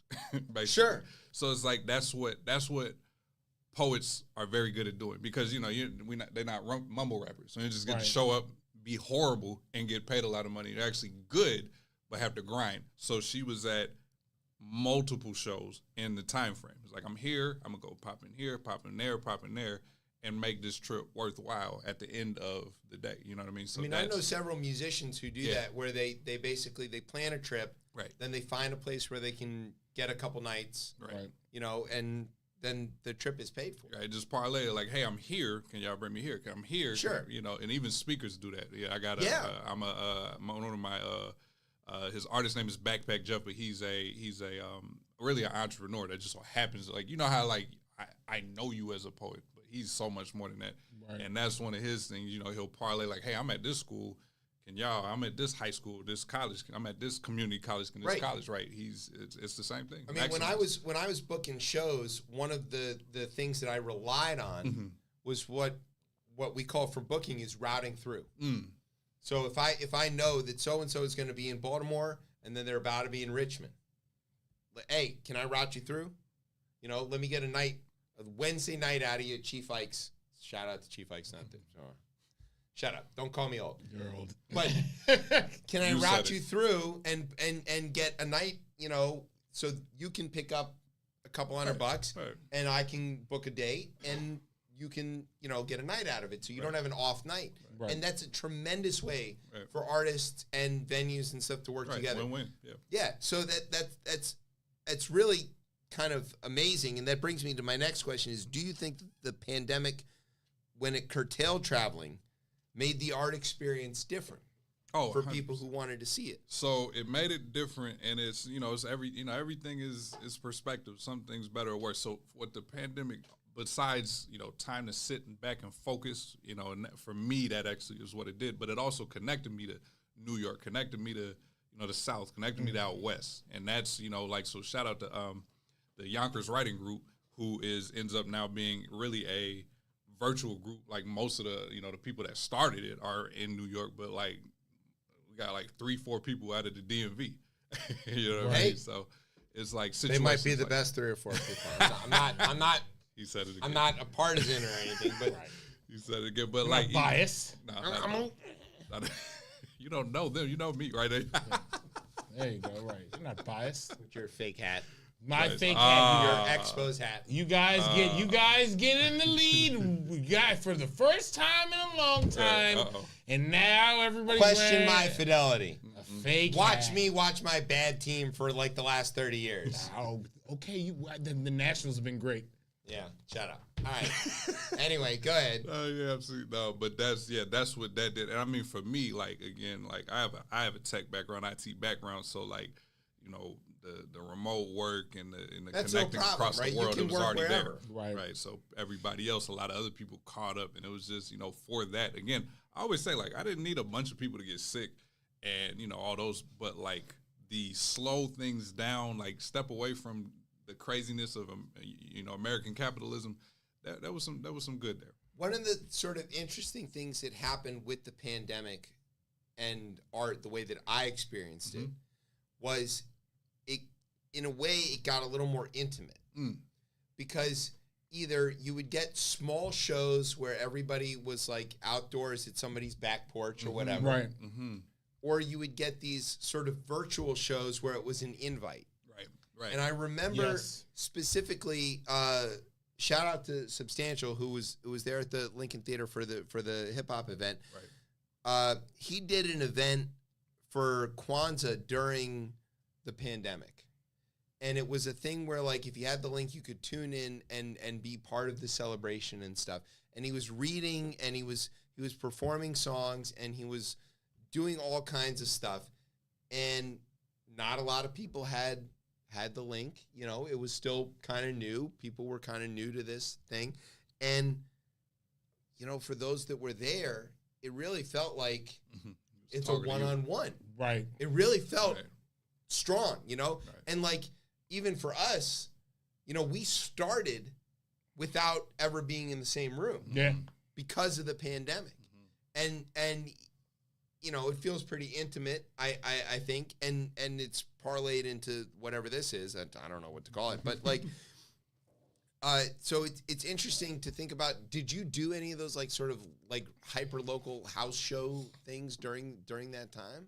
Yeah, each of those. Yeah, each of the what was virtual. Yeah, either side of that spectrum. And then also I remember I'm gonna remember her name later, but we had it was outdoor. So right, we did a lot safe. of things outdoors. Yeah, but it was still about like 15, 20 people, type of situation, and just that's what. After a while, you when you take something away, then when it comes back, you really appreciate it. So when it was safe to kind of be in the space. It was not only was it didn't matter. It was okay that it was 15 to 20. It was 15 to 20 really, really excited people. Right. Like, this has been on my calendar all day. You know what I mean? Type situation. So the energy was definitely definitely different. I really felt that too. Like, you know, when you hear that song or you hear that line or you hear that piece that you were just waiting to hear. You know, you've heard it on the record. Right. You've heard it on the video, but you want to hear it live. Live again. Yeah. And just to hear it live, even if it's from That's 20 cool. feut away. That's cool. Outdoors on Be a honest, porch. I wasn't spending that type of money on concerts anyway, so I was that far back Right. then. Oh, sure. Shout out to it's Whiskey Girl. Whiskey Girl was probably one of the first poets out here that had a live event that I pulled up on, you know, like outdoors. So big shout And out. also, I think the front porch stuff that's been going on. Yeah. I think that started in that too, right? Oh, that makes sense. Yeah, And that's like a great idea. Mm-hmm. Like if you've got the way my backyard is, we've got a deck and then like it opens up. Yeah. That's a great. We did a couple of shows like that where we put a band up on the deck or you know 1 or 2 people perform and then people could be in their little groups and nobody had to worry about getting near each other and it was all fantastic. And I don't see why we should stop doing that. No, and I don't think we did. Like Porch Fest DC out there, and yes, that was right. That so I was hosting a open mic around that time, and it was that day, and I did not get the memo, and oh my God, it was a lot of people. Yes, you know what I'm saying? It was not easy to park. So that all of a sudden they were there. Right. So that you know we made it work. You know what I mean? But like no, these are the like that's the thing. You know, sometimes a lot of times humans get comfortable. But when we get our back put against the wall, that's when a lot of ingenuity pops up, and it does. That's what happened. So absolutely, why would you stop? A lot of these were great ideas was birthed from the situation. Good old American ingenuity. Right, exactly. What would you say is like your biggest learn like from the pandemic, and just whether it's just not around just in terms of art, right? But art, but yeah, just as a philosopher, which right, I'm gonna probably try to prove it right. We were talking about hip hop. Like my birthday was last Tuesday, actually. Oh shit! Happy birthday! Right? I appreciate it. So I actually took. He's 2 not different 50. days. Don't worry. He is 40 though. Quiet. I took 2 days off last week, and I'm not from New York. Like, give me those days off. Sure. I need like those days remind me that I need to figure out how to get more of those days. That's so right. let me grind and do what I need to do to get. You're reading ahead again. It's the next thing. Because you know what happened? I got in 2020. I got PRK surgery. I actually see all this. Oh, okay. Sorry. That's what happened. Right. To Wakanda, you got the thing you can see through the paper. And and what was that 2020? The power. We got all those powers. Yeah. Oh yeah. I forgot. Yeah. What was your power? Oh God, when Twitter was fun. Remember when Twitter was fun? No, that happened. Damn, again. that was a real good time. No, now the chair situation that brought Twitter back. What is it I called? was on vacation. I missed that. I missed it a few days later. If there's Black Twitter, yeah, and now it's X. It's Black X. What's? I'm not touching that one. That's all right. That's what I'm hearing. You set it up, and I got you right. I'll set him up. You knock him down. There you go. God Christ. Okay, so this week, Words Beats in Life, they did a big celebration right there at the Lincoln Theater for the celebrating the 50th anniversary of the legendary party there at Sedgwick Avenue, which I think a lot of people we had to pick a time, right? This is the day. Yeah. But whether this is the day or whether it's it's close enough, we'll take it. Right. So how has the 50 years of hip hop influenced poetry, and how has the influence flowed back the other way over the decades? And I know we talked about this the last time you were here about the relationship to hip hop and poetry, but the question is, as it evolved, we went from. It felt like it was really poetry on a beat to now it's emceeing as a, skipping the poetry, for lack of a better word, or not understanding the poetry, maybe to call it that.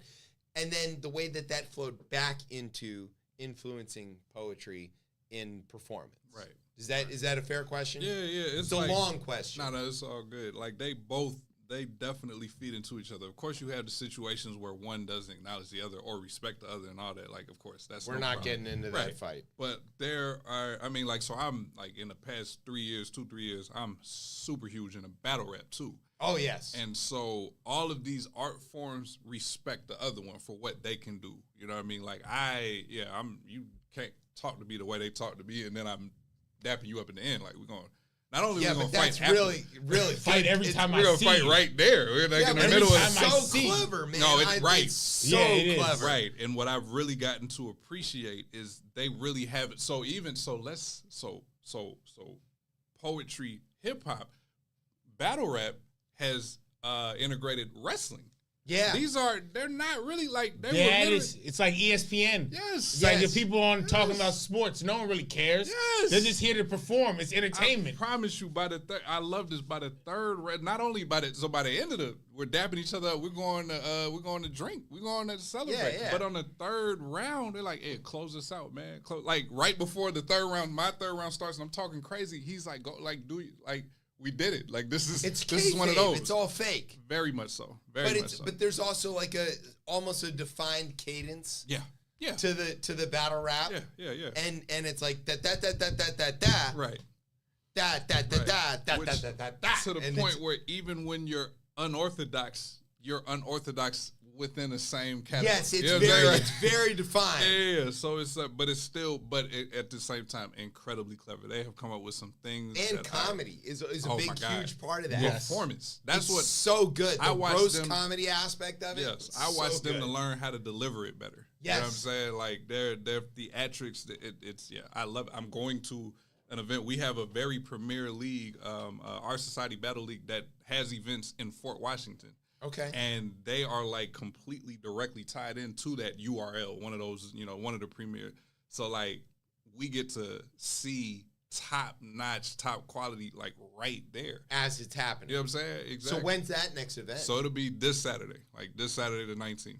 Yeah. Matter of fact, this weekend they have Where a whole can everybody Friday. get tickets? How can So we go? that'll be so our Society Battle League is the Instagram account. I cannot remember the venue, but it's in Fort Washington. We'll find it. We'll exactly we'll right. post, Follow post that links IG, and all right? that Follow stuff. that IG. Yeah, it's right there.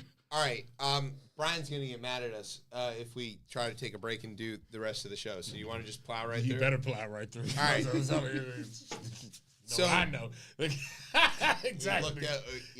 I saw them. It's already the problem. Right. All right. So you went on a trip, but you were able to work while you were on your trip. Right. But you recently went on a vacation. I did. Mm-hmm. I also recently went on vacation. Okay. I am currently paying for it. All right? I'm almost a week after I left for vacation, and I am still not caught up at work. I took a second week off. Oh. Yeah, that's smart to just catch up. Yeah. I said yeah. But we have this problem where vacation for us, okay, it took a lot of people. We had to find somebody to watch our dogs. We had to manage the situation with our kids. Mm-hmm. And all it was literally several families, levels of our family involved to send us on vacation in a way that we could afford, the way that we could manage. Right. Took my family. It took my wife's family. It took her brothers and sisters chipping in. It took all of that to send a family of 5 on a vacation for a week to the beach. Mm-hmm. And it got me thinking about, look at the monumental effort involved in something that I think is universally understood to be good and beneficial for everybody. Universally in other places of the world, not here. That's where I want to get down to. So when I was researching this, I remembered that the Soviets had a month off. And it was a mandated month off. And the way that their whole system worked was when you were off, you were still getting paid, and you went on a vacation, and it didn't cost you anything, really, to go on this vacation. And the people who worked at the resort locations also got vacations. Like, the whole system shifted around to provide this time. And they did it, to the utmost, almost to an extreme, where eventually it went from 10 days to a month. And they would laud this over the rest of the world. Hey, look at us. We have this month of vacation for everybody. Now, granted, a lot of the rest of their economy was falling apart and completely garbage.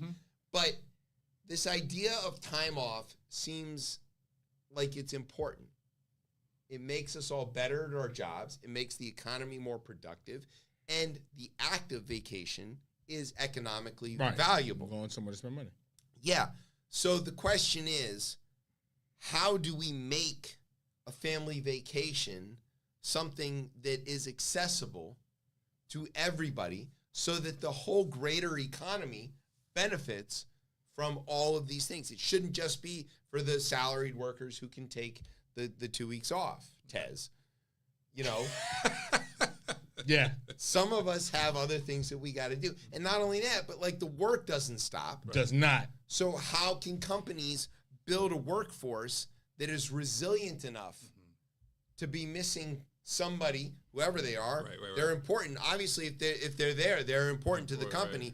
How do we build that into the fabric of the company structure that allows people to be away and still get the job done? And I'll open that up to anybody who knows better, because I certainly don't. You have to change what the value of the corporation is, and that, I think, is just not possible. In capitalism. Not in capitalism, especially not in late stage. It's the value has to be the product. The product, and then depending, like, if you have shareholders, like... Shouldn't be shareholders. But it should not. Yeah, you would think. But you're trying to convince management or capital to say, hey, you know what? We value the people who work for us enough to say, you know what? Here's 6 weeks, 8 weeks. How about you convince them that they value the product that the people produce is enough to add enough people to absorb the idea that people are gone at periods of time. But not when you're trying to find and make the product at the cheapest way possible. That's where the rubber hits the road. Because at that point, if the product is the value, then you have no problem with this. You hire as many people as necessary to get the product at the value. Absolutely. If the price of the product is the value, you hire as few people. So that's my opinion. Like because capitalism obviously has its faults. Socialism.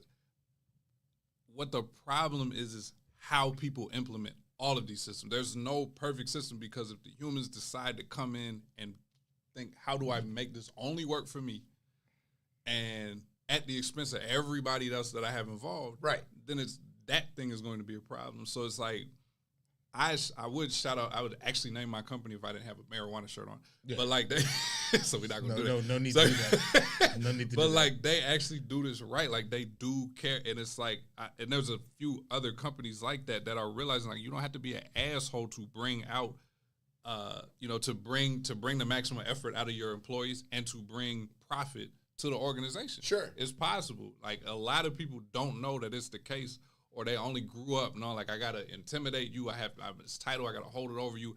I have to, like I was just today. It just so happened like I'm looking at weather ebbs and flows, all these other things ebb and flow. Inflation goes up, but like our salaries go up 3%, if that, and all year long we're on go. It's not like there's no 2 weeks off. There's no 1 month off. It's all year. It's like, and they wonder why that doesn't work.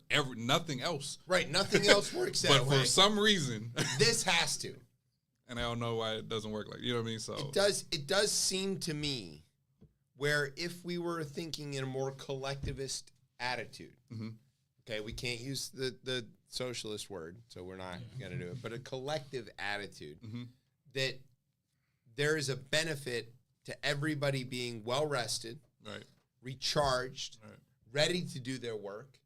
If they're working for the common good, then there's a motivation. Then there's a motivation, but there's also a motivation for giving them time off. Yeah. But everybody thinks that them being an individual in this country is what it makes everything happen. That doesn't make any sense. But it doesn't. But that you're sitting here saying, "Oh, for the collective good." No one's thinking like that. If I think I'm an individual, You think you're the I think know I'm an that's individual. not the case for me. I went to 7 on my way here, Yeah. and I bought this can of fake Australian beer Yeah. that was brewed somewhere in the United States, and drove on roads that were constructed by hundreds of people Yeah. to get here to this building that was built by hundreds of people to broadcast this across the airwaves and the internet that is managed by hundreds of people. But only to 3 people. And all girl. But only to 3 people. Right. What part of that was individual? You're asking people to do a lot of connecting the dots that they don't do. And also, people in this country take pride in not taking vacation. I remember years ago. I remember years ago. I'm one of them. You crazy. I remember years ago that folks would It's the beer. They would be like, No, because I feel like what I'm doing while I'm working, Yeah. I feel like my job is helping a lot of people. That's cool. And I don't Fair. want to stop helping. But I have learned you're tripping. that You've learned. Also fair. Yeah. but I have learned that I need time off to Yes. be effective at helping those other Yes. people. You had people, I remember hearing people like, oh, I got 150 vacation hours. And I'm like, what? Why? What do you do? Like, Yeah. and then we all know that these unlimited PTOs, scam. It's a scam. That's a scam. Tremendous scam. I've already, I have unlimited PTO, and I've calculated it out. I'm like, all right, I'm gonna take another. I'm taking another 2 weeks off before the end of this year. Another 2 weeks off. There's no way in hell. But yeah, I had a deal where I had unlimited PTO, and I felt like I got stolen from. Yes, you because did. I had built up a bunch of did. PTO, and then now everybody's got it's unlimited useless. PTO. What happens when you leave? Right. Right. Nothing's coming with you. It's unlimited. Well, not only How do you that- take unlimited with you? But not only that, like the work, if you get paid on a salary, Yeah. right, your job is to get this job done. Right. However long it takes. Right. If you get it done fast, you're ahead of the game. If Exactly. it takes you forever, that sucks for you. Right. Like, if you take time off, the job doesn't go away. Exactly. Nah. So that's where this I hate to say it, the Soviet model starts to make a little bit of sense. Because if the job is to produce widgets and you have an extra shift of workers whose job it is to fill in for the people when they're off, Right. you're never out of widgets. Right. Right. And so it starts to make sense that companies should think about overhiring to allow for recharging, Right. to allow for better production and better product, But see, my which is higher value. that's one way to go about it. The other way to go about it is that maybe you sometimes take a pause on growth. Well, you And know, everybody hates that one. Everybody thinks that one's crazy, I but don't I'm even like, mean about growth. But I I'm mean just- about maintaining a good quality output. but even if you said, hey, like, even just whether it's wages, whether it's vacation, if you're like, hey, this quarter, we're not gonna make X billion, we're just gonna take in this amount of billion. Yeah, you don't have to make all the money. You can just make some of the money. Yeah, or get richer at a slower pace. That's exactly That what I'm talking and about. I think some of this all stuff good. would be it would be addressed. Right, I know that's I all sound crazy saying No, you that. don't. No, you you sound don't. like You exactly. sound crazy to the people I that know, are yeah, used yeah. to logic. Capital is sitting there like, What what? the fuck is he talking about? Get him out of here. I know. I'm Literally, careful driving home. Kemp, Exactly. get him out of here. Yeah, right. Yeah, exactly. Literally, the reason I had to change jobs is that the company I was working for was making money at a slightly slower rate than they wanted to. And so instead of accepting a slower rate of making got money, panic. they folded up that entire division. It's crazy that they're like, no. That's nuts. It's nuts. It's probably a tax write-off, and they can figure that out in the back end. So it's Do you think that travel is necessary for vacation, or can it be more local or internal? I mean, Yeah. it can be whatever makes sense for you. What travel does and why it's scary for capitalism is travel brings me to Puerto Rico, brings me to Barbados, brings me to, the East. And it's like, oh, that stuff we do, that's not the only way of life. And they look pretty happy and healthy. Like Cultural exchange Yeah. is good for people. Right. Bad It's for bad for the system. the status quo. Yeah. 100%. 100%. Do you think it would be? I mean, I was thinking about this while we were on vacation, right? Because my wife and I are on vacation with our kids, and it's like people are like, "Oh, you were on vacation; it must have been nice." You know, when you're on vacation with your kids, it's not vacation; it's a not trip. Vacation right. for you. It's a trip. It's parenting in a different place. It's a trip. In an unfamiliar place. Yeah, well, this was at least a familiar place, but it was still like work. Yeah, 100%. If I could take a vacation, Right. I would send my kids to, say, my parents' house for a week, and I would sleep. Right. And maybe drink Fosters. Yeah, and drink fake Australian beer. And like play around in my garden. Right. Or like, Sounds you great. know, something like that. Is that an acceptable kind of vacation? Yeah. What's not? And why would that be a little more easier to manage financially than like taking a trip? Like, do you need to be out of place to really feel it, or is it okay to be in place? Let me offer this, right? Let me offer this. Because you just were out of place. Right. Some people, but I wasn't because Arizona's second home. Okay. You know what I'm saying? So like a lot of people feel like I have to. It's the action. Like I have to be in a country I can't pronounce. In a language I don't know. I was in Delaware. That is a country I can't pronounce. Yeah, it's a little weird. I don't even know where Delaware is. It's that squeezed bit between Maryland and New Jersey. I know. Yeah. Okay. Yeah. All right, for sure. But actually, yeah. But no, I'm terrible with geometry. Geometry. That's crazy. That's crazy. I didn't even mean to do that. What? You know, if I was good, I would have pretended I said that.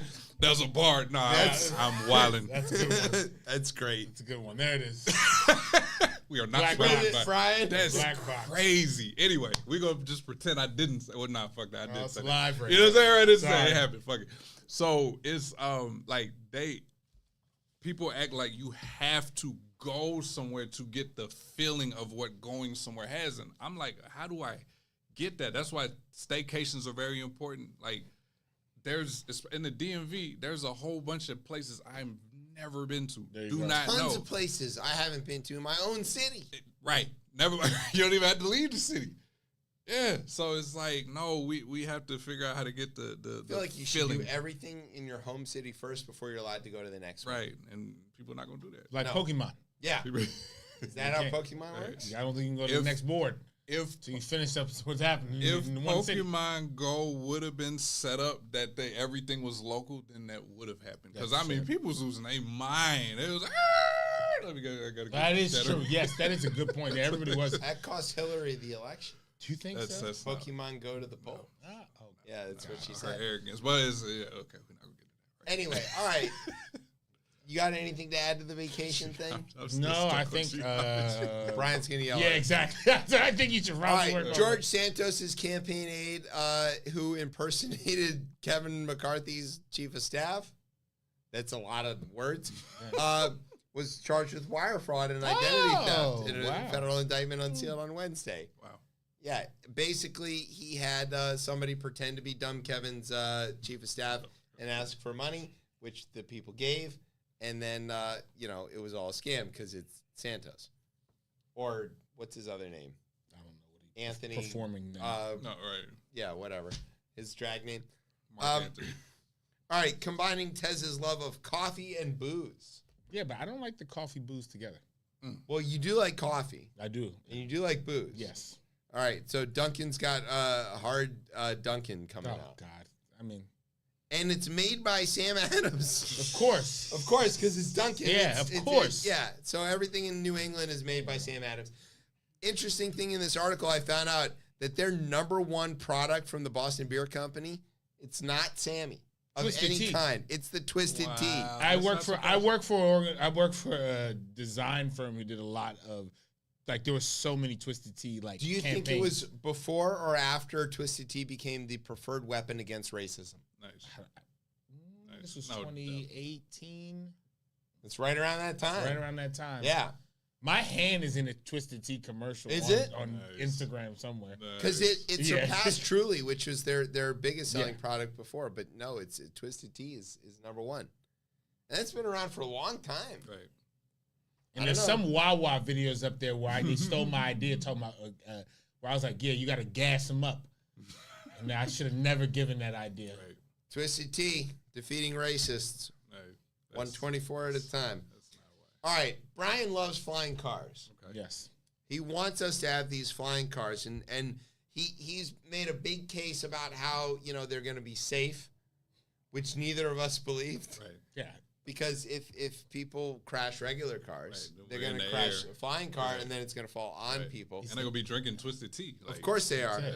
Well, the people in the San Francisco area, Oh, yeah. San Francisco's tripping altogether because they're a little ahead of the curve. Yeah, I was just listening on the way up here about the road. Actually, I already know about that story fully. So, but you can. Well, go ahead, Brian. Explain to us about the robo taxis, because that are apparently confused when there's too many people around them, not just that, and emergency vehicles. not just that, people are doing things in the robo taxis. Oh yeah, everybody wants to have sex in them. They're all having sex in the robo taxis. And drugs. Now, what happens when they're in flying robo taxis? Go ahead, Brian. All right. Explain. All All right, right. look. So, after hearing this discussion on a prior podcast I was on, I was, mind you, just like you guys, they were totally all against this. They feel like this is going to be the startup of Skynet and the Terminators.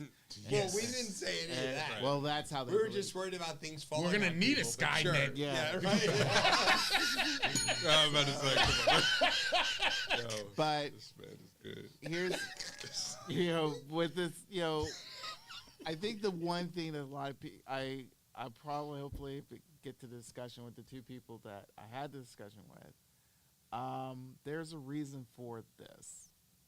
And it's like you guys say that they're trying to prepare for something that is happening. It's the loss of jobs. Not loss of jobs in the sense of like being replaced. It's this loss of jobs in the sense of fact is like no one wants this shit. No one wants to be a taxi driver. No one wants to be a truck driver hauling a bunch of stuff back and forth across the country. They're tired. They want to take vacations, as you guys said earlier, and be with their families and all that stuff. So the reason why this is happening, mind you, San Francisco being test subjects, and they're sick of it. But the unfortunate thing is, like, you got to test it somewhere. You got to take some of these punches. Unfortunately, yes, a lot of lives are being lost or injured or whatever. But again, that's science in a sense. I think we're going to get to a point where we have driverless cars. That's going to happen, and not very long. It's going to be, and I'm okay with that. And a matter of fact, from a commuter perspective, I think that is a huge benefit because computers are smart and they don't make mistakes and they don't get drunk, and that's all great. However, They don't make mistakes. Yeah. well, okay, they make That's the part I had to mistakes. stop you. But What? let's focus Right. on the people fucking in the back of the driverless cars. Right. Which is exactly what's going to happen. That's the bigger problem. Yeah. Is it? Is it a What's problem? the though? problem? Is sex illegal in San No, Francisco? no. Bigger. Sex Definitely is good, and that's fine. Right. People can do that. But, like, that's what the story is about. So, Yeah. what happens if they're having sex in one of Brian's flying cars and Right. it falls out of the sky? And mind you, It's the this thrill. a flying Skynet. car- It's a thrill, Okay, yes. Skynet. It'll catch them. Yeah. Number one Condom answer, net. number 3 answer, Family Feud. We in there. Hey, I Go just. ahead, Brian. All right, my thing is This is okay, the most tired response I've ever heard for something that someone cares about. Yeah, because I can tell. it's 11:20. because it's 11:20 Right. to be in bed. Look, the flying car bit. Trust and The believe. flying carpet. bit. Oh, It's not. It's like you got 2 years to try to solidify this. In addition to with the robotic cars, those things will probably not be fully functional until probably that around the same time or even further than that. So again, everyone's freaking out over some bullshit. That's all you are. Do you want to That's get in all a you car are, is bullshit. that people had been fucking in, like, on the last trip? I mean, if the robots clean it, If officially. the Everyone's robots everyone's ain't having cleaning sex it. while they're Oh, driving. they're So not. what's the behind you? It's like now they got free sex all they want. Yeah, they don't have but to worry if about. you try to do that in the back of a car now, Right. the driver tells you no. He fusses at you. Unless it's Vegas. Yeah, unless, whatever. Right. Okay, not all of us are traveling. all You're in over a the Johnny place. cab, and Johnny cab doesn't care. I'm a virgin. Don't do that. I was just talking about what Oh, I've sure, heard. what you've heard. But the driverless car, look, It's very. I don't believe Tez and I, we like to engage in adult beverages. Yes. We might be at a concert, say, and want to go home, or back to the radio studio to antagonize Brian, and we want to get a ride. We don't expect to be picked up by a car that was recently, soiled. You're not going to get picked up because you're at the concert and there's too many cell phones, and then the cars can't even figure out. Figure it out. To come get So get we're there. safe. Only the And these are the ones cars. these are the ones that are on the road. Right. The, That we sit in the air. Sky Taxi, for God's sakes. I don't want to ride in a puddle. That's what I'm getting at here. Lord. I don't want to get picked up at the pub. Some do want to ride in the Open puddle. You know what I mean? door. Right. Some people, And living be life hit out with here. the unmistakable whiff of Yeah. what all is going on. Someone's having sex in here. Yes. Or had. It's the Uber, just wanna the go Uber home. option. Give me the sex car. Uber sex. Yeah, Let me order right. the It's like Yeah. Uber X, Uber X. Uber XL, Uber Ah. XX. Uber X, Sexl. right. There you go. And I want it sweet too. Yeah, So Uber X. Right, there you go. All So 14. One in a Tesla. Uber R. Kelly. Okay. All right, no. You gotta no, start it right. No, This is all you. This is your responsibility. I'm a visitor. no. You turn the mic off. Get Dave Chappelle in here. All right. Here's what didn't happen in Texas. No kid was offended by a picture of people of multi-races holding hands or shaking hands or anything. But apparently some parent claimed that they were and made them take all the posters down. That's better than Frederick Douglass in blackface.